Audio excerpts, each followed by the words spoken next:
දැන් එහෙම කවුරු හරි ආවිල්ලා හතරක් පස් දෙනෙක් කෑ ගහලා කිව්වම ආණ්ඩු දෙන්න හතර පස් දෙනෙක් කෑ ගහලා කිව්වට පස්සේ මුදල් අමාත්‍ය ශලේකතුමා හරි කවුරු හරි කෙනෙක් ඉල්ලා අසෙන්න අපිට பைத்திய நாலஞ்சு பேர் வந்து என்ன கூறுவதாக இருந்தால் இந்த அரசாங்கம் வெளியேறுங்கள் அல்லது நிதியமைச்சின் செயலாளர் பதவி ராஜினாமா செய்யுங்கள் என்று அவ்வாறு நாங்கள் வெளியேறுவதற்கு நாங்கள் என்ன ஏதாவது விசர்த்தனத்தில் இருக்கின்றோமா என்று கேட்கிறார். මේ දේශපාලන තක්කඩියන්ට මොකද්ද මගේ අමතකත් වෙලා තියෙන්නේ? இந்த அரசியல் மோசடியாளர்களுக்கு என்ன நடந்திருக்கின்றது?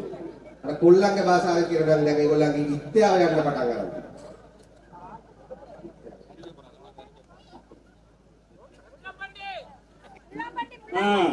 இளைஞர்களுடைய அந்த பாசையை கூறுவதாக இருந்தால் அந்த முள்ளம்பண்டி பயணிப்பதை போன்று போகிறார்கள்.